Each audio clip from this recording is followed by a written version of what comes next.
നിങ്ങൾ ഇതേപോലെ ഒരു പാരാമെഡിക്കൽ കോഴ്സ് കംപ്ലീറ്റ് ചെയ്ത് നിൽക്കുന്ന ആളാണ് എന്നുണ്ടെങ്കിൽ തീർച്ചയായിട്ടും ഇതിലും നല്ലൊരു അവസരം നിങ്ങൾക്ക് ഇനി കിട്ടാനില്ല എന്നുള്ളതാണ് പറയാനുള്ളത്. ഈ ഒരു എക്സാമിലേക്ക് ആർക്കൊക്കെയാണ് അപ്ലൈ ചെയ്യാൻ പറ്റുന്നത്? ഇത് വെറുതെ ഞാനൊരു വീഡിയോയ്ക്ക് വേണ്ടി പറയുന്ന സ്റ്റേറ്റ്മെന്റ് അല്ല. നിങ്ങൾക്ക് കിട്ടാൻ പോകുന്നത് ഒരു കേന്ദ്ര സർക്കാർ ജോലിയാണ്.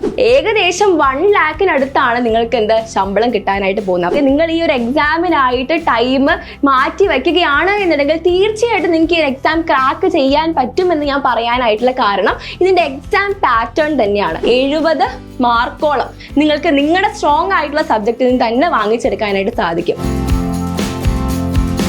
ഹലോ, എല്ലാവർക്കും റോംബസിലേക്ക് സ്വാഗതം. അപ്പോൾ ഈ കഴിഞ്ഞ ഓഗസ്റ്റ് മാസമാണ് നമ്മുടെ റെയിൽവേയിലേക്ക് പാരാമെഡിക്കൽ സ്റ്റാഫ് എന്ന് പറയുന്ന പോസ്റ്റിലേക്ക് ആപ്ലിക്കേഷൻസ് സ്വീകരിച്ചത്. ഓഗസ്റ്റ് മാസം സ്റ്റാർട്ട് ചെയ്ത ആപ്ലിക്കേഷൻ എനിക്ക് തോന്നുന്നു നമ്മൾ സെപ്റ്റംബർ 17 കൂടി അതിന്റെ എൻഡ് ഡേറ്റ് ആയിരുന്നു. അപ്പോൾ ഈ ഒരു എക്സാമിലേക്ക് ആർക്കൊക്കെയാണ് അപ്ലൈ ചെയ്യാൻ പറ്റുന്നത്? പാരാമെഡിക്കൽ കോഴ്സുകൾ കംപ്ലീറ്റ് ചെയ്തിട്ടില്ല, അതായത് നഴ്സിംഗ്, ഫാർമസിസ്റ്റ്, അതേപോലെ തന്നെ MLT കോഴ്സസ് ഒക്കെ കംപ്ലീറ്റ് ചെയ്തിട്ടുള്ള ആളുകൾക്കാണ് ഇതിലേക്ക് അപ്ലൈ ചെയ്യാനായിട്ട് പറ്റുക. ഇനി ഈ ഒരു എക്സാം ഇതിനു മുൻപ് എപ്പോഴാണ് കണ്ടക്ട് ചെയ്തിട്ടുള്ളത് എന്ന് നോക്കിക്കഴിഞ്ഞാൽ നമുക്ക് കാണാം. ലാസ്റ്റ് ഈ ഒരു എക്സാം വന്നിരിക്കുന്നത് 2019 അതിനു മുൻപ് ഈ ഒരു എക്സാം വന്നിരിക്കുന്നത് 2014. അപ്പൊ ഈ 2 എക്സാമിന്റെയും പാറ്റേൺ നമ്മൾ നോക്കുകയാണെങ്കിൽ എക്സാമിന്റെ ഈ ആപ്ലിക്കേഷൻ ഡേറ്റ് കഴിഞ്ഞ് എത്ര നാളുകൾക്ക് ശേഷമാണ് എക്സാം വന്നിട്ടുള്ളത് എന്ന് നോക്കിക്കഴിഞ്ഞാൽ 2014 എക്സാം നമ്മൾ നോക്കുകയാണെങ്കിൽ ആപ്ലിക്കേഷൻ എൻഡ് ഡേറ്റ് കഴിഞ്ഞ് ഒരു 2.5 മാസം ഗ്യാപ്പ് കഴിഞ്ഞിട്ടാണ് നമുക്ക് എക്സാം വന്നിട്ടുള്ളത്. എന്നാൽ 2019 എക്സാം നമ്മൾ നോക്കുവാണെങ്കിൽ ആപ്ലിക്കേഷൻ എൻഡ് ഡേറ്റ് കഴിഞ്ഞ് ഒരു 3.5 മാസത്തിന് ശേഷമാണ് നമുക്ക് എക്സാം വന്നിട്ടുള്ളത്. അപ്പൊ ഏകദേശം നമുക്കൊരു എക്സ്പെക്ട് ചെയ്യാൻ പറ്റുന്ന ഒരു മാക്സിമം ഗ്യാപ്പ് എന്ന് പറയുന്നത് 3.5, മാക്സിമം പോയാൽ 4 മാസം ഗ്യാപ്പാണ് നമുക്ക് എക്സ്പെക്ട് ചെയ്യാനായിട്ട് പറ്റുക. അപ്പൊ ആ ഒരു പാറ്റേൺ കൺസിഡർ ചെയ്യുകയാണെങ്കിൽ ഇപ്രാവശ്യത്തെ എക്സാം എന്ന് പറയുന്നത് ഞാൻ പറഞ്ഞിരുന്നു, ഈ ആപ്ലിക്കേഷൻ എൻഡ് ഡേറ്റ് വന്നിരിക്കുന്നത് സെപ്റ്റംബർ 17, 16 ആ ഒരു ഡേറ്റിലാണ് ആപ്ലിക്കേഷൻ എൻഡ് ഡേറ്റ് വന്നിരിക്കുന്നത്.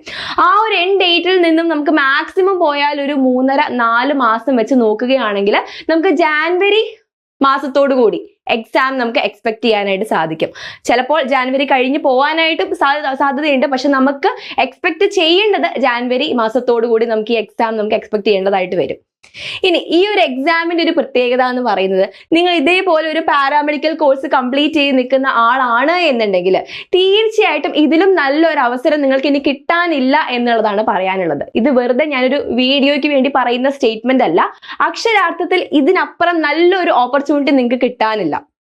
കാരണം എന്താണെന്ന് വെച്ചാൽ ഇപ്പോൾ ഈ പറയുന്ന നഴ്സിംഗ് പോലുള്ള കോഴ്സുകൾ കഴിഞ്ഞു കഴിഞ്ഞാൽ ആളുകൾ ഈ കോഴ്സ് ഓപ്റ്റ് ചെയ്യാൻ തന്നെ കാരണം നമുക്ക് പുറത്തേക്ക് പോവാം, അല്ലെ, ഇന്ത്യ വിട്ട് പുറത്തേക്ക് പോവാം, എന്നിട്ട് കുറച്ച് കാശൊക്കെ സമ്പാദിക്കാം. ആ ഒരു ടാർഗറ്റ് വെച്ചിട്ടായിരിക്കും മോസ്റ്റ്ലി ഈ ഒരു കോഴ്സ് എല്ലാവരും ഓപ്റ്റ് ചെയ്തത്. അപ്പോൾ ഇത്തരത്തിൽ ആളുകൾ ഈ പറയുന്ന നാടും വീടും ഒക്കെ വിട്ടു പോകാൻ താല്പര്യം ഉള്ളത് കൊണ്ടായിരിക്കണമെന്നില്ല അവർ പോകുന്നത്, അല്ലെ.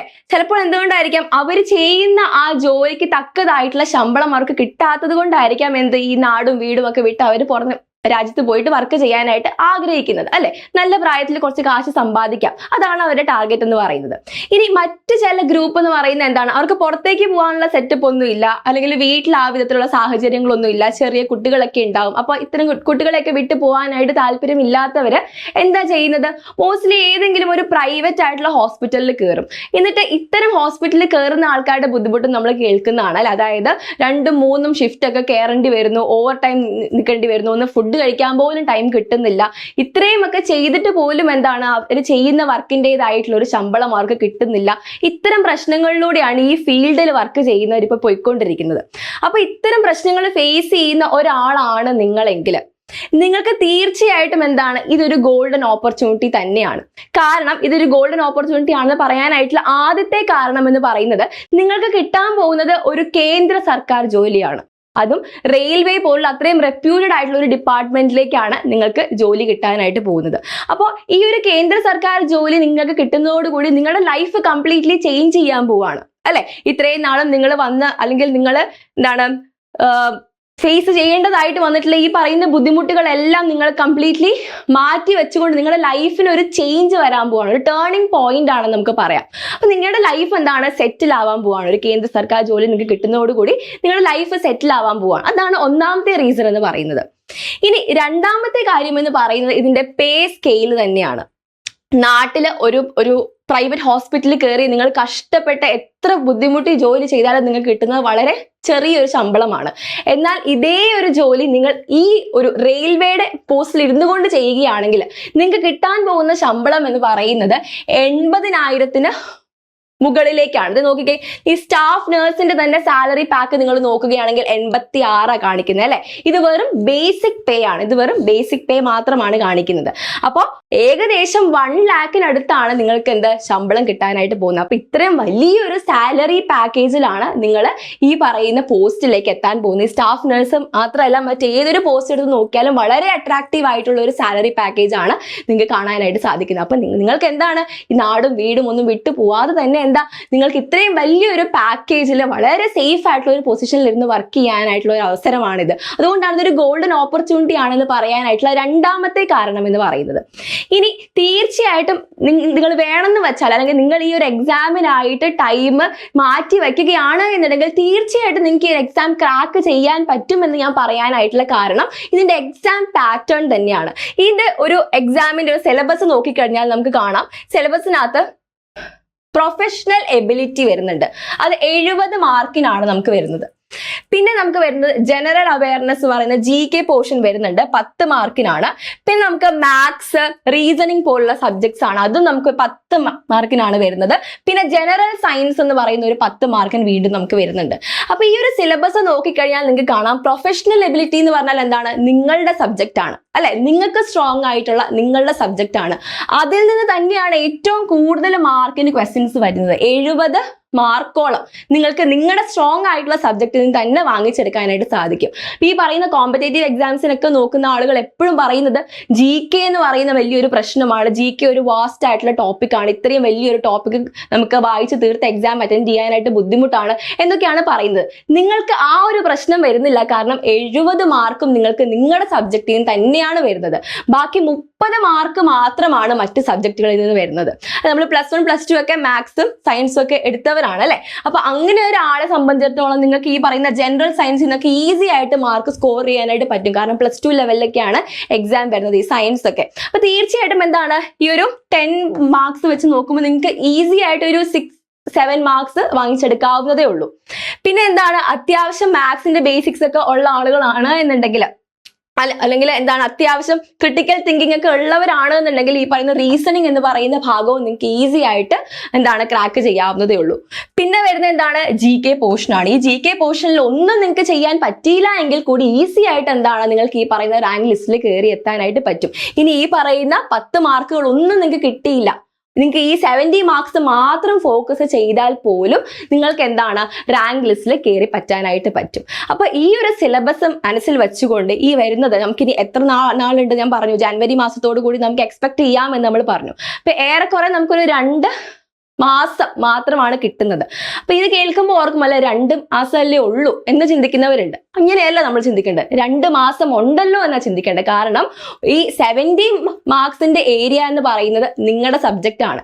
ഈ 2 മാസം എന്ന് പറയുന്ന ആ ഒരു ടൈം ഗ്യാപ്പ് എന്ന് പറയുന്നത് വളരെ കൂടുതലാണ്. ആ ഒരു ടൈം ഗ്യാപ്പ് കൊണ്ട് തന്നെ ഈസി ആയിട്ട് എന്താ നിങ്ങൾക്ക് ഈ ഒരു എക്സാം ക്രാക്ക് ചെയ്തെടുക്കാനായിട്ട് പറ്റും. കാരണം നിങ്ങൾ എന്താണ് ഈ 2 months അല്ലെങ്കിൽ ഈ ഒരു ചെറിയ കാലയളവ് എന്ന് പറയുന്നത് നിങ്ങൾ എങ്ങനെ യൂസ് ചെയ്യുന്നു എന്നുള്ളതിലാണ് പ്രാധാന്യം എന്ന് പറയുന്നത്. വളരെ യൂസ്ഫുൾ ആയിട്ട് നമുക്കിത് എന്താണ് യൂസ് ചെയ്യാനായിട്ട് പറ്റണം. കാരണം എന്താണെന്ന് വെച്ചിട്ടുണ്ടെങ്കിൽ, ഇപ്പോൾ നിങ്ങളുടെ സബ്ജക്റ്റ് തന്നെ എടുക്കുകയാണ്, 70 മാർക്സ് വരുന്ന നിങ്ങളുടെ സബ്ജക്റ്റ് തന്നെ എടുക്കുകയാണ് എന്നുണ്ടെങ്കിൽ അതൊരു വാസ്റ്റ് ടോപ്പിക് ആണ് അല്ലെ, ഒത്തിരി പോർഷൻസ് നമുക്ക് കംപ്ലീറ്റ് ചെയ്യാനായിട്ട് വരുന്നുണ്ട്. ഇതിന്റെ അകത്ത് തന്നെ എല്ലാം നിങ്ങൾ 1 മുതൽ വായിക്കാന്ന് വെച്ചിരുന്നു കഴിഞ്ഞാൽ നമുക്ക് ടൈമില്ല. അപ്പൊ എന്താ നമുക്ക് ചെയ്യാൻ പറ്റുക, ഫോക്കസ്ഡ് ആയിട്ട് മെയിൻ ആയിട്ടുള്ള പോർഷൻസ്, അതായത് ഏത് ഭാഗത്ത് നിന്നാണ് ഇതിന് മുൻപ് ക്വസ്റ്റ്യൻസ് വന്നിട്ടുള്ളത് എന്നത് കണ്ടുപിടിച്ച് ആ ഭാഗത്ത് നിന്നും ഫോക്കസ് കൊടുക്കേണ്ട ഭാഗത്ത് കൂടുതലായിട്ടുള്ള ശ്രദ്ധ കൊടുത്തുകൊണ്ടായിരിക്കണം നമ്മുടെ സ്റ്റഡി പാറ്റേൺ നമ്മൾ മുമ്പോട്ട് കൊണ്ടുപോവേണ്ടത്. അപ്പൊ ഏതൊക്കെയാണ് ഇമ്പോർട്ടന്റ് ആയിട്ടുള്ള ഭാഗങ്ങൾ എന്ന് മനസ്സിലാക്കണമെങ്കിൽ നമ്മൾ എന്താ ചെയ്യേണ്ടത്? മുൻ വർഷത്തിലുള്ള എക്സാമിന്റെ ക്വസ്റ്റ്യൻ പേപ്പർ നമ്മൾ കൃത്യമായി വായിച്ച് ഏത് ഭാഗത്ത് നിന്നാണ് ക്വസ്റ്റ്യൻസ് വന്നേക്കുന്നതെന്ന് മനസ്സിലാക്കി ആ ഭാഗത്തിന് കൂടുതൽ സ്ട്രെസ് കൊടുത്തിട്ട് വേണം നമ്മൾ നമ്മുടെ സ്റ്റഡി പാറ്റേൺ മുമ്പോട്ട് കൊണ്ടുപോകാനായിട്ട്. അപ്പോൾ നിങ്ങൾക്ക് ശരിക്കും വേണ്ടത് ഈ 2 months ഗ്യാപ്പിൽ നിങ്ങൾക്ക് വേണ്ടത് എന്താണ്? കറക്റ്റ് ആയിട്ടൊരു ഗൈഡൻസ് ആണ് അല്ലെ? കറക്റ്റ് ആയിട്ട് നിങ്ങൾക്ക് ഇന്ന കാര്യങ്ങളാണ് ഫോളോ ചെയ്യേണ്ടത്. ചിലപ്പോൾ നിങ്ങൾ പല ആൾക്കാരും വർക്ക് ചെയ്യുന്നവരായിരിക്കും. അപ്പോൾ ഈ വർക്കിംഗ് ടൈമിന്റെ ഇടയ്ക്ക് ഏത് രീതിയിൽ നമ്മുടെ ഈ എക്സാമിന് വേണ്ടിയിട്ടുള്ള പ്രിപ്പറേഷൻസ് കൊണ്ടുപോകാം എന്നൊക്കെ നിങ്ങൾക്കൊന്ന് പറഞ്ഞു തരാനായിട്ടൊരു ഗൈഡൻസ്, ഒരു വഴികാട്ടിയാണ് ഇപ്പൊ നിങ്ങൾക്ക് ആവശ്യമായിട്ട് വരുന്നത്. അങ്ങനെ ഒരു സപ്പോർട്ടാണ് നിങ്ങൾക്ക് വേണ്ടത് എങ്കിൽ തീർച്ചയായിട്ടും നമ്മൾ റോംബസ് ടീം ഇവിടെ റെഡി ആയിട്ടിരിക്കുകയാണ്. നമ്മൾ പുതിയൊരു പാരാമെഡിക്കൽ ബാച്ച് സ്റ്റാർട്ട് ചെയ്തിട്ടുണ്ട്. അപ്പോൾ താല്പര്യമുള്ള ആളുകൾക്ക് തീർച്ചയായിട്ടും ഈ ഒരു ബാച്ചിലേക്ക് അഡ്മിഷൻ എടുക്കാവുന്നതാണ്. കാരണം എന്ന് വെച്ചാൽ നമ്മുടെ ക്ലാസ്സുകൾ എന്ന് പറഞ്ഞാൽ നമുക്ക് ഈ എക്സാം ക്രാക്ക് ചെയ്യാൻ പാകത്തിന് വേണ്ട കാര്യങ്ങൾ മാത്രം പറഞ്ഞുകൊണ്ട് ഈവൻ നമ്മുടെ ബാക്കിയുള്ള സബ്ജക്ട്സ് മാത്സ്, GK പോലുള്ള സബ്ജക്ട്സും നമ്മൾ കറക്റ്റായിട്ട് വേണ്ട കാര്യങ്ങൾ മാത്രം പ്രൊവൈഡ് ചെയ്തുകൊണ്ടാണ് ഈ ഒരു ബാച്ച് നമ്മൾ നോക്കുന്നത്. ഈ പറയുന്ന മാത്സ് ഒക്കെ ആണെങ്കിൽ നിങ്ങൾക്ക് ഈസി ആയിട്ട് ഈ ഓപ്ഷൻസിൽ തന്നെ ആൻസേഴ്സ് ചൂസ് ചെയ്യാൻ പാകത്തിന് വളരെ പെട്ടെന്ന് തന്നെ നിങ്ങൾക്ക് ആൻസേഴ്സിലേക്ക് എത്താൻ പാകത്തിനുള്ള ഒരു ടീച്ചിങ് സ്ട്രാറ്റജിയാണ് നമ്മൾ ഫോളോ ചെയ്യുന്നത്. അപ്പോൾ തീർച്ചയായിട്ടും നിങ്ങൾ ഈ ഒരു ബാച്ചിൽ നിങ്ങൾ അഡ്മിഷൻ എടുക്കുകയാണെങ്കിൽ ഈ ഒരു എക്സാം ക്രാക്ക് ചെയ്യുക എന്നുള്ളത് വളരെ ഈസി ആയിട്ടുള്ള ഒരു കാര്യമായിരിക്കും. ആൻഡ് നമുക്ക് ഇതേപോലെ ഓൺലൈൻ ക്ലാസ്സസ് ഉണ്ട്, റെക്കോർഡഡ് ക്ലാസ്സസ് ഉണ്ട്, ഓരോ ക്ലാസ്സസിനെയും ബേസ് ചെയ്തിട്ടുള്ള PDF നോട്ട്സ് ഉണ്ട്, മോക്ക് എക്സാംസ് ഉണ്ട്, പ്രീവിയസ് ഇയർ ക്വസ്റ്റ്യൻസ് ബേസ് ചെയ്തിട്ടുള്ള ക്ലാസ്സുകളുണ്ട്. അതേപോലെ തന്നെ 24/7 നിങ്ങൾക്ക് അസിസ്റ്റൻസ് ആയിട്ടൊരു മെന്റർ സപ്പോർട്ട് കൂടി നമ്മൾ പ്രൊവൈഡ് ചെയ്യുന്നുണ്ട്. അപ്പൊ എല്ലാ വിധത്തിലുള്ള കാര്യങ്ങളും ഉൾക്കൊള്ളിച്ചുകൊണ്ട് നിങ്ങളെ ഈ എക്സാം ക്രാക്ക് ചെയ്യിക്കുക എന്നുള്ള ലക്ഷ്യത്തോടു കൂടി മാത്രം സ്റ്റാർട്ട് ചെയ്തിരിക്കുന്ന ഒരു ബാച്ചാണ്. അപ്പൊ ഇതേപോലൊരു സപ്പോർട്ട് നിങ്ങൾ വേണം എന്ന് ആഗ്രഹിക്കുന്നുണ്ടെങ്കിൽ തീർച്ചയായിട്ടും ഈ കാണുന്ന നമ്പറിലേക്ക് കോൺടാക്ട് ചെയ്യുക. വളരെ ലിമിറ്റഡ് സീറ്റ്സ് മാത്രമേ ഉള്ളൂ. അപ്പൊ എത്രയും വേഗം നിങ്ങളുടെ സീറ്റ് ബുക്ക് ചെയ്യുക. മറ്റൊരു വീഡിയോയുമായി നമുക്ക് വീണ്ടും കാണാം. Download the Rhombus Learning app